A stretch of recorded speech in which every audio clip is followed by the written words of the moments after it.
మొత్తం వీడియోలో ఒక చర్చ అంతా కూడా ఒక చోట వచ్చింది. 10 రూపాయలకి కోవా బన్ ఎట్లా ఇస్తా ఉన్నారు, కనీసం కోవా కూడా 10 రూపాయలకి ఇక్కడ దొరకట్లేదు. మరి కోవా బన్నుతో పాటు కోవాని ఇస్తా ఉన్నారు 10 రూపాయలకి. కాబట్టి ఇక్కడ ఏదో కల్తీ జరుగుతూ ఉంది.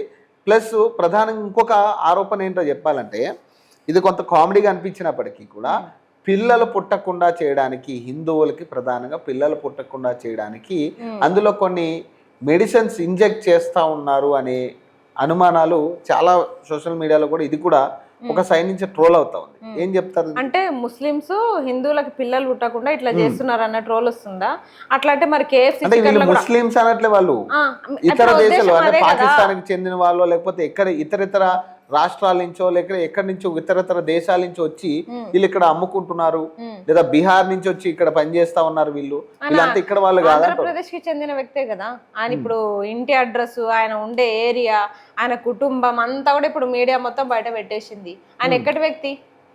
పాకిస్తాన్ నుంచి వచ్చి ఇక్కడ ఇతర దేశాల నుంచి వచ్చి బ్యాంకుల మీద అప్పులు చేసి ముంచిపోయిన వాళ్ళని ఏమంటలేరు, బాంబులు వేసిపోయిన వాళ్ళని ఏమంటలేరు. అట్లాంటి వాళ్ళని వదిలేస్తున్నారు. కనీసం ఉరి శిక్ష కూడా లేదు అట్లాంటి వాళ్ళకి, జీవిత ఖైదు కూడా లేదు. కొన్ని రోజులు శిక్ష పెట్టేసి జైళ్ళ నుంచి వాళ్ళని అక్కడి నుంచి అక్కడికి అప్పచెప్తున్నారు. అట్లాంటి వాళ్ళని టచ్ కూడా చేస్తలేరు. ఇప్పుడు 10 రూపాయల బన్ను మీద ఇంత చర్చ చేస్తున్నారు కదా, మరి KFC చికెన్ సంగతి ఏంది, పిజ్జాల సంగతి ఏంది, బర్గర్ల సంగతి ఏంది? ఇది తింటే ఆరోగ్యం పాడైతుంది. మరి అవి తింటే మాత్రం మీకు ఏమన్నా ఆరోగ్యం వస్తుందా, హెల్త్ వస్తుందా, మీకు ఏమైనా లాభాలు జరుగుతున్నాయా? మరి పిజ్జా బర్గర్లు మొత్తం ఎట్లా మెక్కుతున్నారు, పందికొక్కులు మెక్కినట్టు మెక్కుతున్నారు.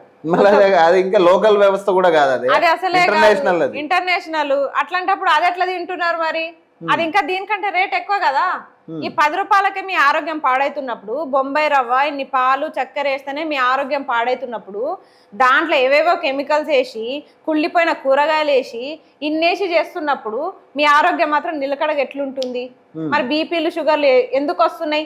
ఇవన్నీ ఆలోచించుకున్నారా? క్యాన్సర్లు ఎక్కడి నుంచి వస్తుంది? వాడు ఏం కలుపుతున్నారో కూడా తెలియదు. అదే కదా, క్యాన్సర్లు, బీపీలు, షుగర్లు, కిడ్నీ ఫెయిల్యూర్లు, ఇంకా రకరకాల రోగాలు వస్తుంటే వాటి గురించి మాట్లాడరు. ఫస్ట్ ఈ బన్నులు బ్యాన్ చేయాలనుకున్నప్పుడు ఫస్ట్ పిజ్జాలు బర్గర్లు కూడా బ్యాన్ చేయండి. ఇవి మాత్రం మెక్కుతున్నారు బానే. ఈ 10 రూపాయల బన్ను దగ్గర ఇంత రచ్చ ఎందుకు? చిరు వ్యాపారుల మీద ఎందుకు పడుతున్నారు? రోజు మీరు తినే కూరగాయల మీద కూడా రకరకాల కెమికల్స్ చల్లుతున్నారు. మరి అవన్నీ కూడా ప్యూర్గా ఉన్నాయని మీరు, అవన్నీ కరెక్ట్ ఉన్నాయి, మీకు ఆరోగ్యంగానే దొరుకుతున్నాయి, హెల్దీగానే దొరుకుతున్నాయని మీరు గ్యారంటీ ఇస్తారా పబ్లిక్ ఎవరన్నా? కుళ్ళిపోయిన కూరగాయలు ఉన్నప్పటికీ వాటి మీద మందు జల్లి అవి మంచిగా మెరిసేటట్టు ఇచ్చేసరికి అవి అట్లా కొని తింటున్నారు. ఇప్పుడు మనం కూరగాయలు చూస్తామన్నా సిటీలో ఒకలాగా